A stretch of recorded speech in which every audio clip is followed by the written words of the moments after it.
perfect. Thank you, brother. What were you saying now? No, I was actually going to ask you if you got the message to record a short clip for our men's and women's Oh national yeah. team. Oh yeah. Okay, Yeah. perfect. I sent it Perfect. out. Yeah, absolutely, man. No, no, I did it. I think it was yesterday or Wednesday. I finished. I sent it out. Yeah, man. It's super exciting. I love what you're doing, by the way. I love how you guys are implementing a lot of the former players as well. I feel like a lot of there's a couple of guys that I've talked to recently that I guess you just feel like they're not in the loop of things anymore. Right. Which makes me feel a little sad sometimes, because I'm like, damn, you guys were a big part of, getting the game to where it got into. So I'm wondering how we could eventually figure something out to welcome everybody and, make it feel like a family again. You know what I mean? No, Even though I know absolutely. it feels that way now too, for No, me. no. I mean, well, look, you're not wrong. You're not wrong. We have initiatives specifically that are targeted towards our alumni and the folks that helped build Nice. this game to where it is today, right? I mean, let's Yeah. be honest, with the Olympics happening in Los Angeles in 2028, this stuff wouldn't be possible without the pioneers and the people who Mm. have been playing flag, Yeah. and making it popular worldwide. So, we're trying to be more intentional about wrapping our arms around all the alumni and every single person that's played for the Yeah. national team, in a meaningful way. So, Yeah, no, I appreciate it, man. I know for sure a lot of the guys will appreciate it, and the girls too. There's a lot of girls I talk to, still to this day. That just man, they play such a big role in making this happen. So I would love to see what's gonna happen in any way that I could be of help. To, please include me in. You can count me in. I love this game, man. This has been a big part of my life in many ways. Um, but having you guys, believe it or not, CT, having you and Eric and Kaylee and everybody that's helped out, man, it's been such a shift, honestly. I had told Eric right before last time I saw you guys in San Diego in Chula Vista, man, you guys completely have made this what it is right now. You guys came with the systems and help everything make this to the level that it's at right now. So we really appreciate you guys. If you haven't heard it from anybody, I'm telling you from directly from me that I was there for a long time and I played this game for over 20 years, including tackle. And by the way, so I want to talk to you about you, man. I just want to tell you a little bit about how I got into this project, and I want to get your insight on it, man. I'd love for you to somehow be involved in the filming of it somehow, because it's really exciting, man. I met an actual writer that he writes documentaries and works in the music side of things as well. And I met him through my cousin. And at the moment, they're actually working on a tackle football side of things where they're focusing on players that came out from like Florida, Georgia, and they played Pop Warner High School and then they went on to the league. So they're going to be working on projects, or they're currently working on a project like that. And when we were talking, I started telling him about flag football and the movement that's happening. He was like, mhm. he literally just sat there and was like, holy cow, like I had no idea that there was such a level of flag football where it's at. I'm like, oh my goodness. And then, of course, you know me, I started just telling him everything that's going on, the high school, the collegiate stuff, the Olympics. And he was just like, he didn't say much at the time, but I could see that his brain was just like spinning, Sure. spinning. A couple of weeks later, he calls me up. He's like, "Hey, Manny, what do you think if we work on something?" He's like, "Why don't you become a producer? We'll do this. We'll make this happen, and we'll make something really exciting." I mean, obviously, I've been inside of it, so I was like, "Oh." Like it literally went like I was like, what? I was like, man, there's so much stories like in here. There's so many stories that need to be told, in so many And ways. look, So yeah. I'll say this, brother. They got the right person telling the Oh stories man, because, I appreciate that. even from out the gate, what you just mentioned about myself, Eric, our team, and everybody else has kind of been pushing it forward. Yes, we've Yeah. definitely played a role in it from the Yeah. organizational side of things, but players like yourself who go Mhm. out there and one, play the game, but also, the content pieces that you produce, like that stuff is easily adjustable by the marketplace, and you're getting Mhm. better at the grassroots level because of the content and Yeah. stuff like that you're putting out there, man. So look, Thank you, man. I would love to be a part of it any way that I can help. I'm all hands on deck. Yes, sir. But again, man, I think that they got the right one, and this sounds like a super exciting Thank you. project because this is right Thank on you. time based on where we've been at. Yeah. And again, you seen where it was at the Yeah. beginning, right at the Very inception beginning. point of all of this, and Yeah. now for it to be where it's at on the trajectory to go where it's been going, yeah, this is a great time to be So telling that exciting. story for Thank sure. you, man. Thank you, CT. That means a lot coming from you, my man. I appreciate that. It Of means a course, lot. of course. Excited, man. So exciting. I'm still there's a small chance that I might make it to Germany. We're trying to right now. I know it would be amazing. I mean, in so many ways. I would So love it just yeah, your energy. Like Oh my the team, gosh. yeah, bro. Now, if you make that Gosh, happen man. now, no pressure, because I Yeah, mean, look, yeah, we fly out on Sunday, right? I The know. games get going on the 13th and everything else, but hey, don't tease me with a good time, bro. I would love I to know. see you still do door. Man, I'm really trying. I'm really trying so hard to get out there. It would be so amazing, honestly, to talk to everybody, all the people, and just to see the guys and the girls, do their thing. It's exciting for me, man. So it'll be a blessing if I get out there. But we just started this a couple of weeks ago, and we've already put a pitch deck. So in the next coming weeks, we're going to be talking to potentially some investors, and hopefully start producing this thing. So one of the reasons why I wanted to get on you, I thought it would be a good idea, to not only have a deck, but to have small little snippets of people like yourself, obviously George, Willie, Rudy, and the players. I'm talking to a lot of the players. I've already talked to more than like 10 people, believe it or not. And so we're just going to put like a little short film for people to see that it's not just an idea. It's like, hey, we actually know these guys and these people, and they Right, all have right. stories. So I appreciate you because I mean, having you is a big part of it. Obviously, you're the head of personnel at USA. So I want to talk to you, talk about you, really, honestly. I wanted everybody to get to know you because I personally, obviously, we know each other, but I don't know too much about you from the past. That's So fair. Yeah, I know yeah. you played ball. So please give me a little, just a little background on you. I know you played high school ball and you played at Purdue. So kind of tell me, how'd you end up playing tackle? And then how did you get into the flag football things? Yeah, well, look, that's a fully loaded question. Yeah. So from the beginning, uh, I grew up in an era. So I was born in Waukesha, Wisconsin, right? And this was during like the Brett Favre, Green Bay Packers, Donald Driver, Amon Green, Yes, sir. Charles Woodson, all like these icons that were playing. Clay Matthews, like all these dudes were playing up in Green Bay. So I fell in love with the game naturally. And to this day, I still gravitate towards Green Bay and being a cheesehead because that green and gold just holds a special place in my heart just because it brings back nostalgia. Yeah. But that's how I initially got introduced to the game of football. And then to see the receivers during that time frame, I was watching Ocho Cinco, I was watching Calvin Johnson, I was watching Joe Horn and Terrell Owens, and even Michael Irvin. Like a little bit before my time, Michael Yeah. Irvin is one of the biggest playmakers ever, right? So Yes, sir. watching what those guys are able to do, I was like, that's what I want to do. I want to go electrify crowds, and I want to be the star of the show, right? I want Yeah. to be the main character. Yeah. So anyways, man, started to pursue football at a younger age. Initially, I was actually like a striper, right? So in our league, if you were like 2 pounds over a certain weight limit, you couldn't be a ball catcher. So I ended up playing defensive end, but then the next year I played receiver and fell in love with the position. Yeah. So then moved to Brownsburg, Indiana, where I played high school. Shout out to Brownsburg and Brownsburg High Yes, School. sir. Their boys tackle team has won state back to back these last 2 years. I Nice. was able to witness one of them, which was really cool to see.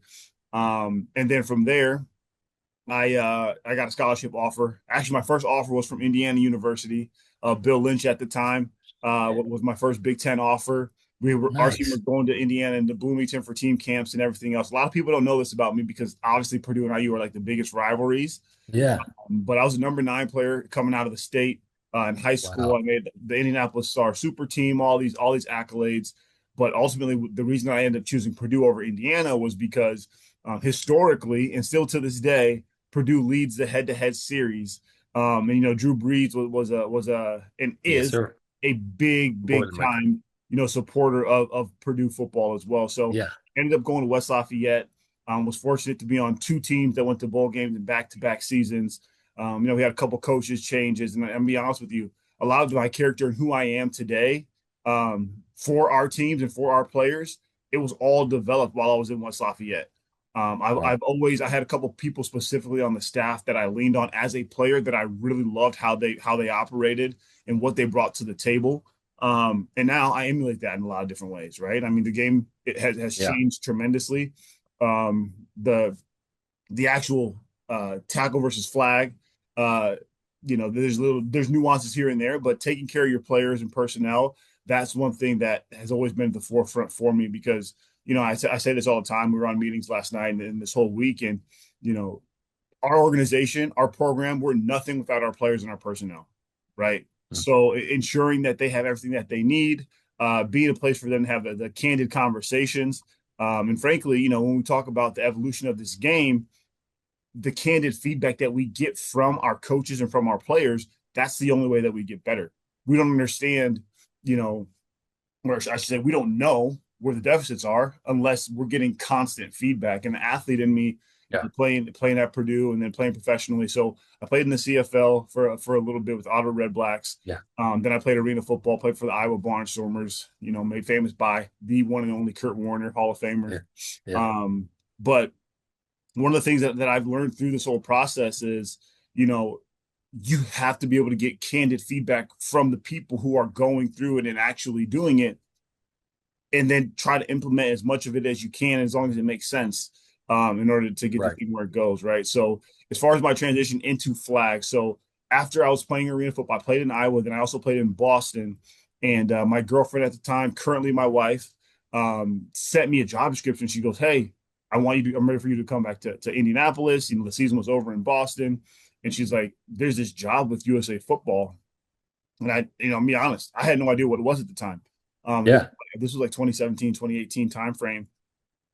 And I was like, you know what? Let me look into this. I just shot my resume over there blindly. I'll never forget. I was at the Boston Library, downtown Boston. This was like right after the Boston Marathon. And I shot my resume over, had some conversations internally. They gave me a start date. And the rest is history, man. So Crazy. got in the organization, got in with USA Yeah. Football. It was really an entry level position at the time. I was upstairs talking to coaches, literally resetting their passwords for their USA Football account. Like, that's humble beginnings. Yeah. From there, I transitioned into coordinator role, and then senior coordinator, now manager and head of player personnel. And I've seen it all, man. I've seen it all. Within this is now my ninth year with USA Football, and I've been fortunate enough to be part of 24 international gold medals in the Crazy. flag football side of Amazing. things, man. Yeah. A couple silvers and bronzes sprinkled in here and there, but Sure. we've had a lot of success. We've had a lot of success, and I think that's obviously largely in part to players like yourself, coaches. You talked about George, you talked about Rudy, Saeed, MK, all those folks coming in and embracing the process, but also, Yeah. cultivating an environment that requires candid feedback from our players or from our teams. That's how we continue to get better year over year, man. And it's been a crazy journey. It's been incredible. I mean, this game and this ball has literally taken me all over the world. Crazy, right? It's been a vehicle, from Israel to Ghana to China to Finland, Canada, Mexico. Now here we go to Germany. Yeah. It's been a crazy ride, but I've enjoyed every second of it. I'm Yeah. fortunate to be in the position that I'm in, man. And it's this Sunday. It's wild to even say it, but this is the first ever Olympic qualifier for flag football in the Crazy. history of the game, in the history of the Yeah. world.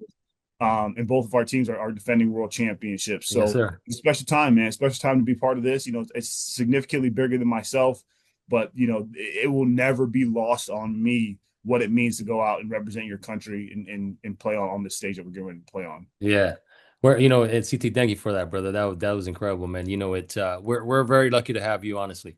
We're very lucky to have somebody as passionate like you, because even to this day, you're almost 10 years in and you still have the passion like you did that first year that you were there. I could feel it. I could still feel it. And I wonder, I want to ask you this question. When you first started and you had no really concept of the whole world of flag football, what it is, now that you have a good insight, what did you think it could have been then when you first started thinking about it? Did you ever visualize that it could get to the Olympics? Is that something that you had in mind, or like how did that come to be?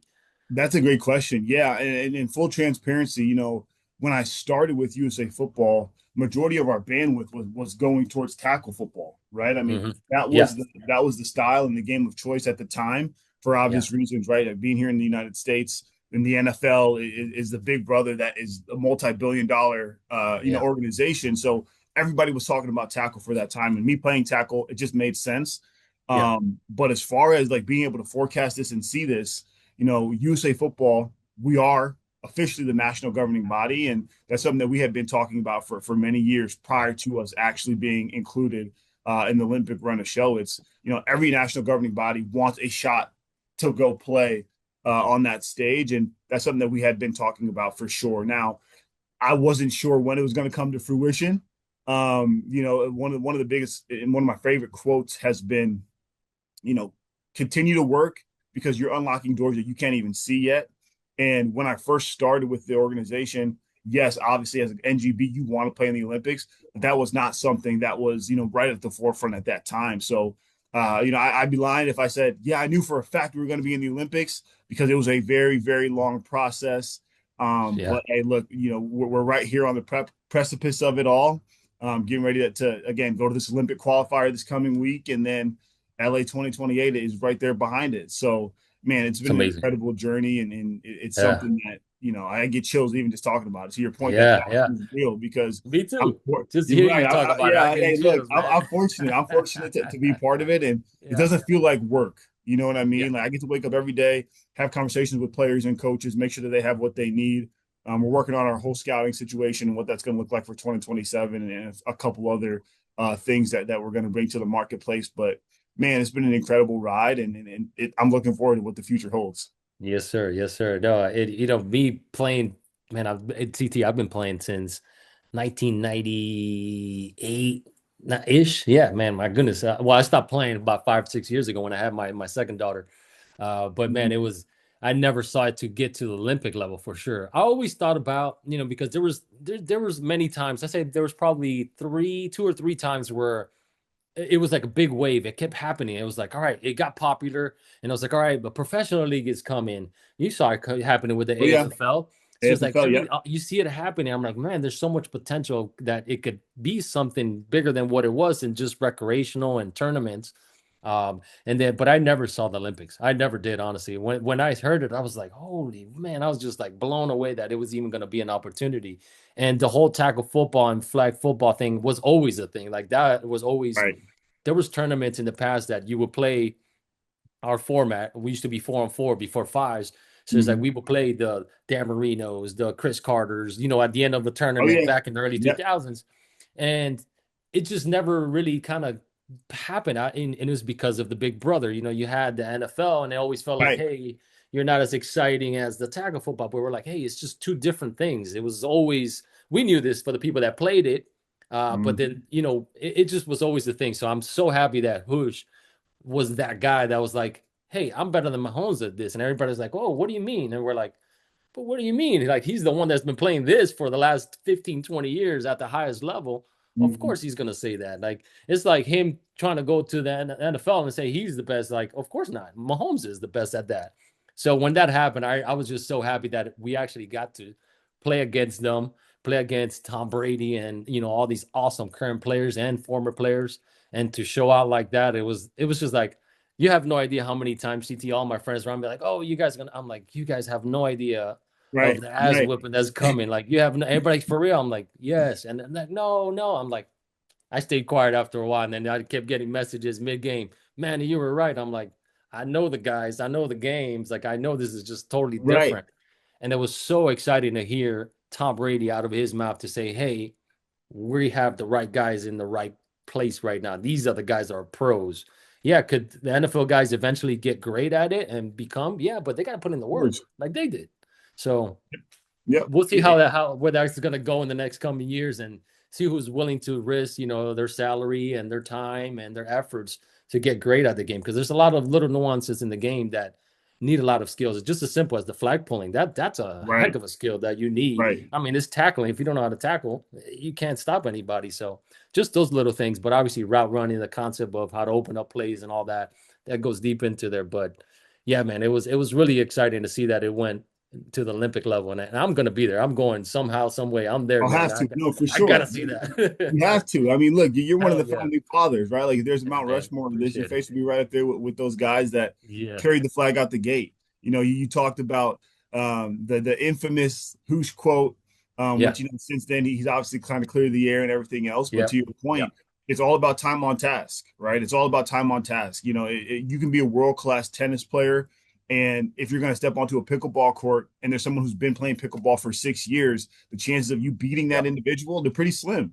And, Hmm. and that's true across all aspects of sport and really all aspects of life. I mean, even if you're out there building fences, if there's someone who's been building fences for 6 years and someone who's brand new to it, the person who's been doing it has time on task is going to be the one who's going to be able to do it a little bit more efficiently.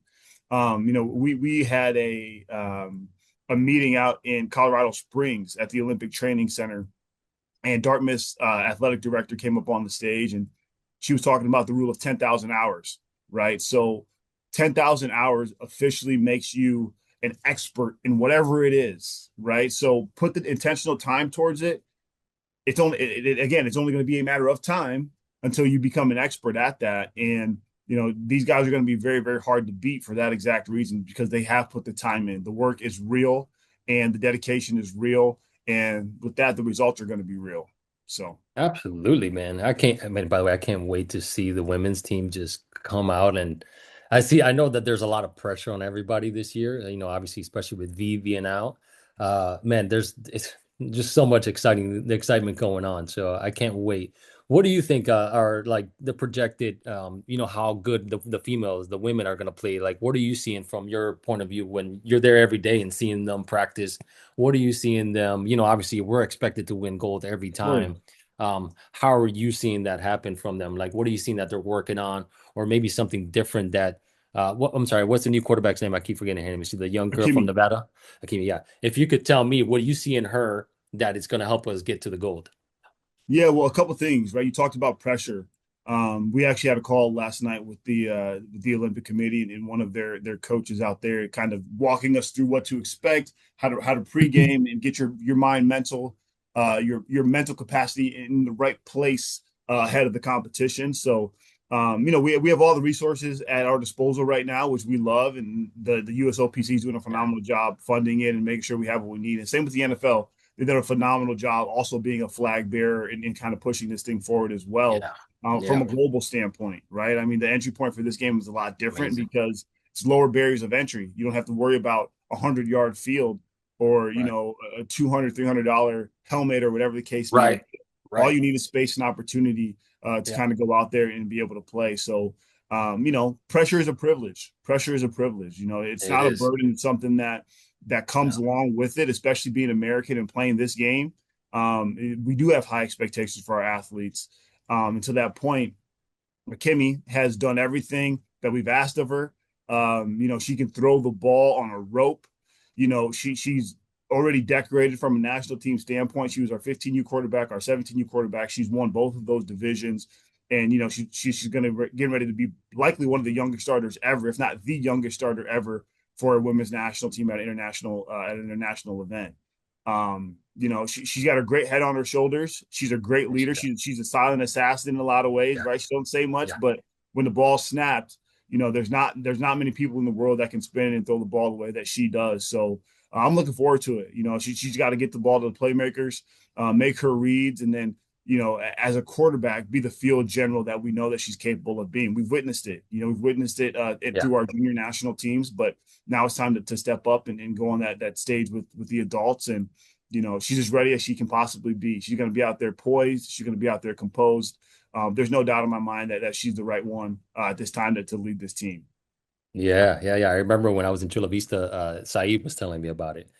Saeed and I go way, way, way back. I mean, Right, literally, right. I was a teenager when we played together. We played on the same team, and we played often.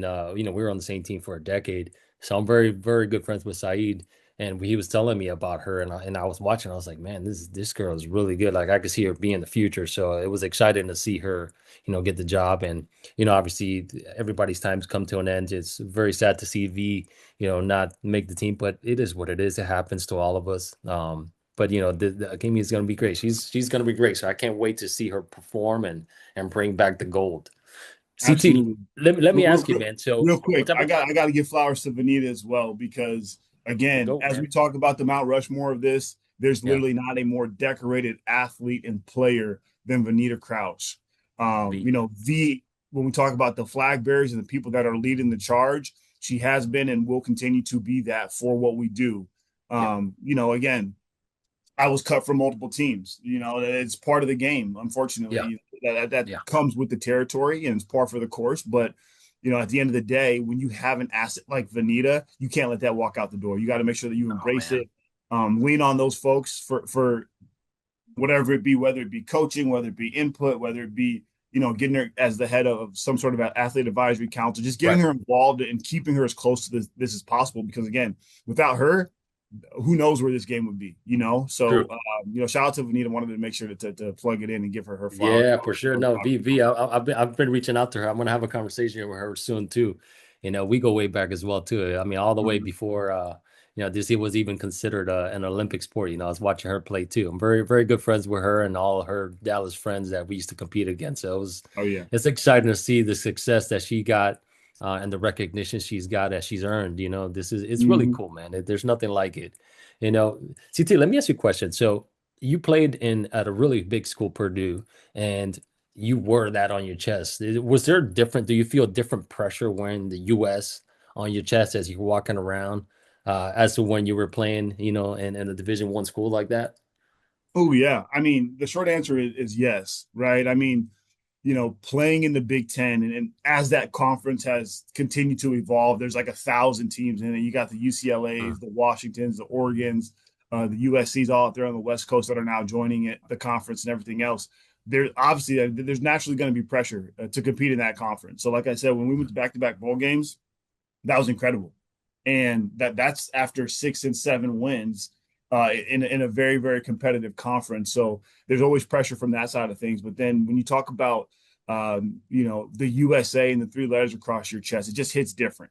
It hits different, Yeah, right? Especially when you go on international soil and they play the national anthem and you're there with the team and it's we not me and it's we all we need, we all we got, right? So it's turned into a family in a lot of ways. I know we talked about that a little bit earlier. It's yeah, genuinely a family, but to yes, your sir. point, there is definitely a level of pressure and expectations that come with it when you go on site and you go to these international events and these international activations because like you said, we're expected to win and we have a target on our back with everything that we do on and off the field, right? So they're Yeah, constantly looking at us. We're scrutinized in every way possible, but we wouldn't have it any other way. There's no, nothing better than being able to go and represent your country. Like I said, man, it just hits different. And it when is when different. when the clocks hit zero and Yeah, all of our teams are celebrating. It's a feeling that you can't really describe. You got to yeah. you got to be there to understand it, but the patriotism comes through and it bleeds through everything that we do, and it's really an identity that we're fortunate to be able to wear. Yes, sir. Yeah, I could definitely relate to that. I always felt that when we were out of the country, we definitely didn't have that support. It was just us against everybody else. That's what it felt like, Yes, to be honest. I know it probably sounds harsh. I'm sure we had a couple, people that were rooting for us, but we couldn't hear them. You hear right. all the, you hear Right. That's everybody. how it is. That's exactly It how it is. is, brother. I Yeah. mean, again, you've lived Yes, through sir. it, so you Yes, understand it. A sir. lot of people, Yeah. won't be fortunate enough to be able to sit in the seats that, myself and you have, and all of our teams and Yeah. our staff has sat in. But to your point, it is us versus everybody. So Yeah. even if we beat the number two team and we're the number one team, guess what? Everybody else is then going to pile on whoever it is that we're playing, Yes, and sir. they're going to be getting the support Oh, of yeah. the masses versus us getting Yeah. the support. Because again, when you're at the top of it and when you're defending, world titles and you have the most decorated players and folks that have been really successful in the game, it's like the New England Patriots. When you Yeah. build a dynasty, everyone wants to see the dynasty fall. And our Yeah. job at USA Football, we talked Not about it a that little like bit, that. it's to stay at the top Yeah. and add every little piece that's going to continue to give us whatever bit of competitive edge that we could possibly get. So, no, it's a fun spot to be in. It sure is, man. My message, one of the things that you talked about that I delivered a message to the team that's leaving to go play in Germany. It's like, yeah, the message, good luck. It was all that, but I didn't want them to give any piece of confidence to any team because I know we qualified and I know we're already in the Olympics. And, some people might want to take that lightly, like be like, hey, let's just try new things. No, man. I was like, take all that confidence away from them. Don't let anybody score because I feel Yeah, like we're like that measuring stick, right? We're like, hey, we're playing USA. All right, cool. Let's see how good we are. I didn't want anybody to score. I was just like, screw that. You're not scoring on me. You're not scoring on our defense. And we're putting up 50. Like, that's what I wanted to be on exhibitions. I didn't want to be, I like, put it this way. I want that team that we're playing in Germany, that when we play them in LA, to be like, oh my gosh, last time we played, we got our asses kicked. That's what I want it to be like that. I'm not even kidding you. I want them to have zero confidence when they go to play with us when it counts. So that's the message that they're. I was Yep. like, hey, don't let up on these guys. Whip them up so that way when LA comes, they're gonna be like, oh my goodness, that team that we just faced, we don't have a chance.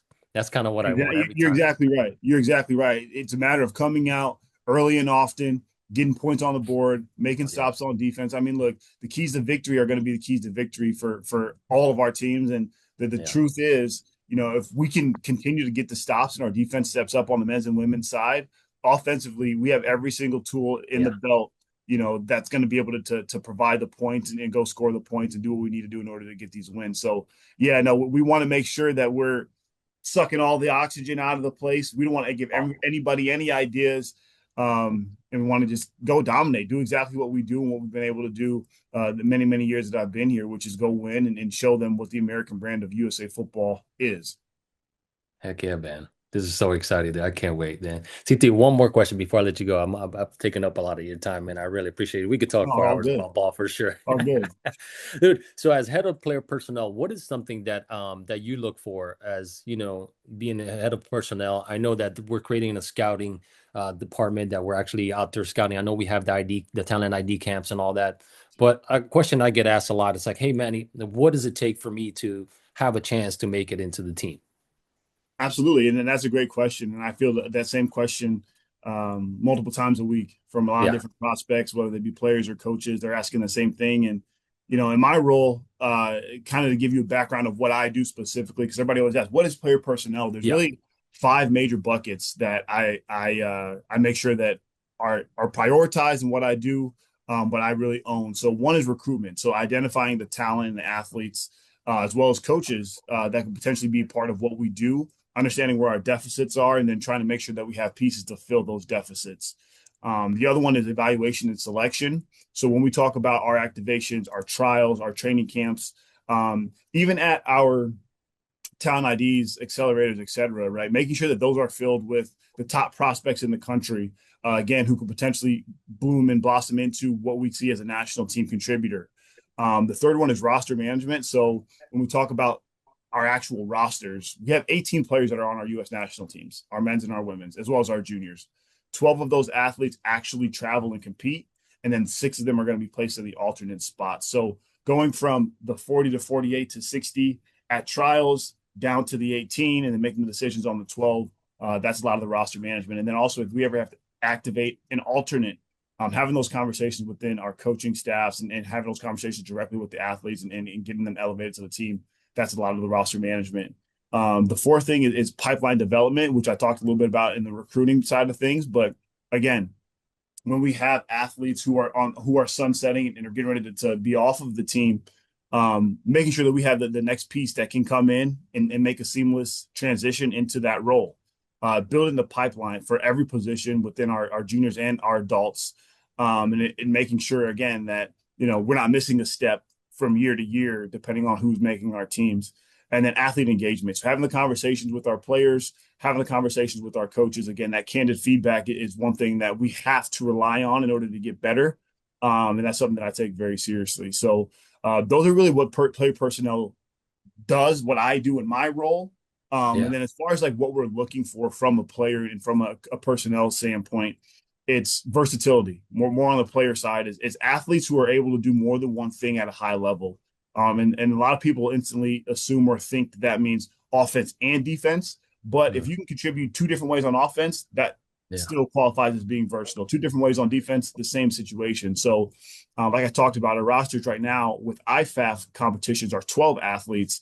In the Olympics in 2020, it's only going to be 10 athletes. Mhm. So, versatility becomes a premium just based on the body number and the athletes that we're going to be able to travel to those type of events. Because if God forbid, someone gets injured or goes down during the course of the tournament, we have to have athletes who can step in and fill that within the 10. So versatility is going to be one of the biggest ones from a player's perspective. Yeah. And then also, the ability to um, have good character and be a good person, right?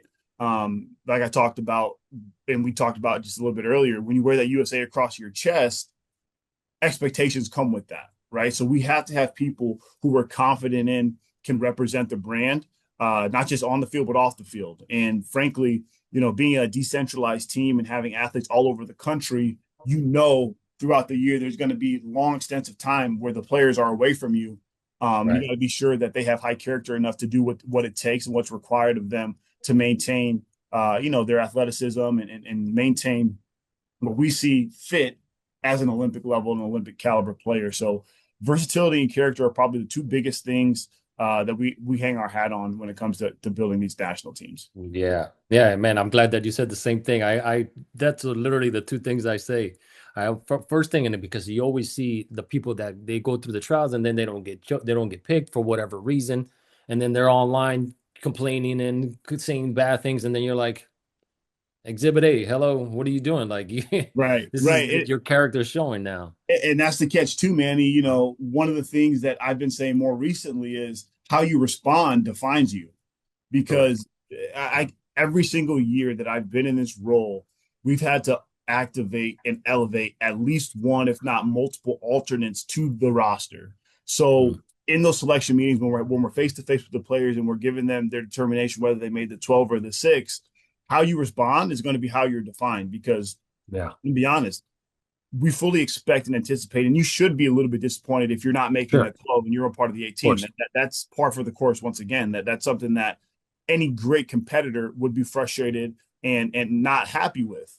Yeah, But how are you going to respond to that, right? Because if there's a case where, again, God forbid, some player goes down, we're going to be reaching out to the player who we know is a professional, who took the constructive feedback that we gave them in the selection meetings, and that's going to be the player that we elevate. We're not going to reach out to the players who, are on social media and just going out there and kind of reckless with how they're speaking about our organization and everything else. And again, we're not perfect by any means. I'll sure. be the first one to say that, but in the same breath, there are still going to be expectations that need to be met, whether you are on the 12, whether you're part of the six, and even if you're just invited to trials, you're going to be considered one of those elite level players. And responsibility comes with that. Yeah, yeah. I think I remember seeing something. I can't remember who it was. I think it was Simon Sinek. And where he was talking about how like I think it was either the Marines or the Navy SEALs. It might have been the Navy SEALs on how they choose their people. And it was like the skill and trust, right? It was an Mm, axis. And it was like, all right, we ultimately right, you want the ideal person is high skill, high trust. But what about that person that's high skill, low trust?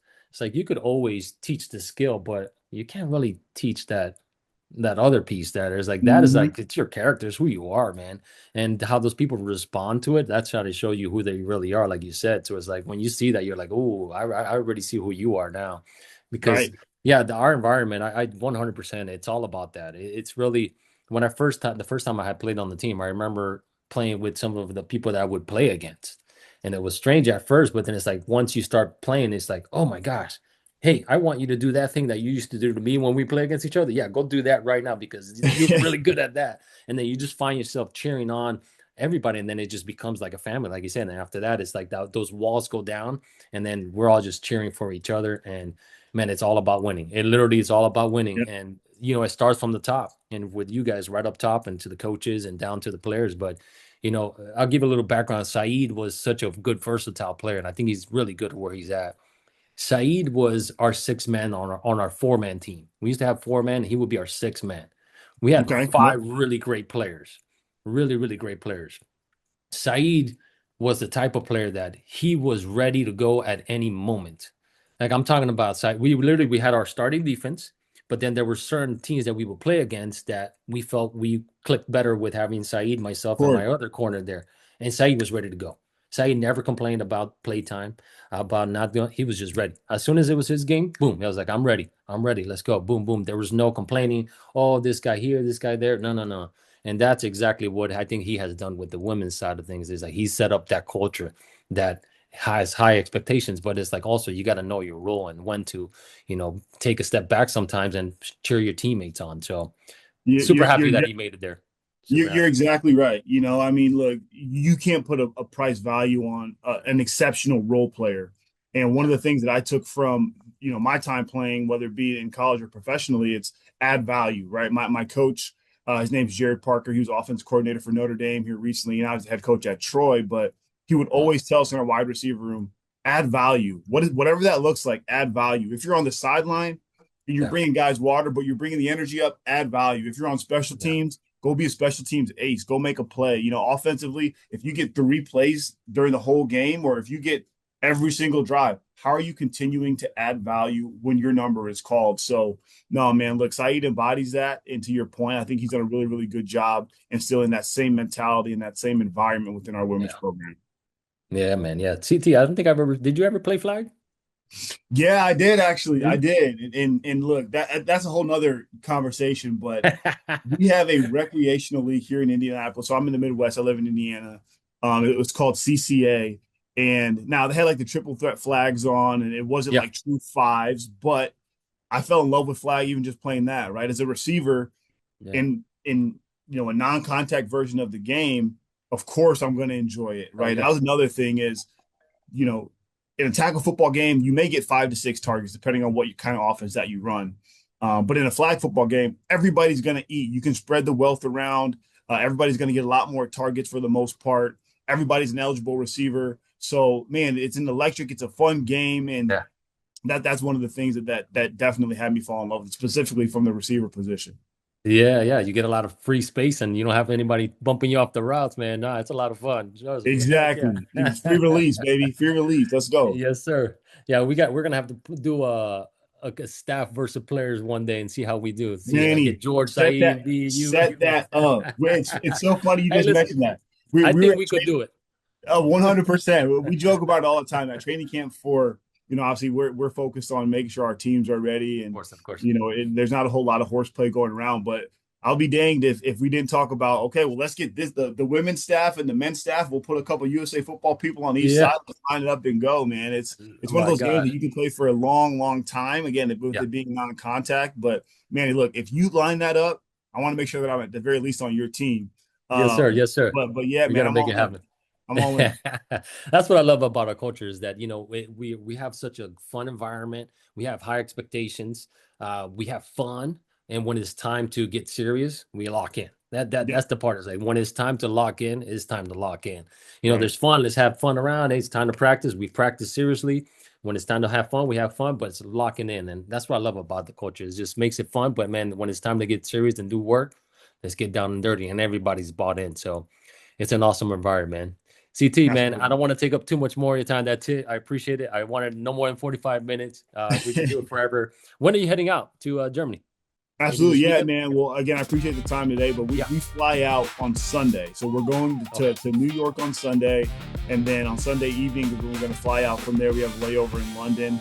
We'll be in London for a couple hours at the airport, and then we're going to Yeah. shoot over to Germany and get to business, man. So Yes, it's sir. crunch time. It's time to go, brother. We're excited. Hey, man, make it happen. I'll be watching. If I'm not there, I'll be watching for sure. God willing, I can make it. But if not, I'll be definitely watching and rooting on, man. So I appreciate your time, CT.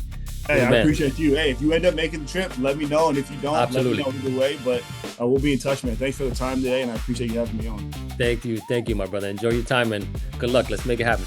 Appreciate it, brother. We'll see Later, you. CT. Thank you, buddy. Bye-bye.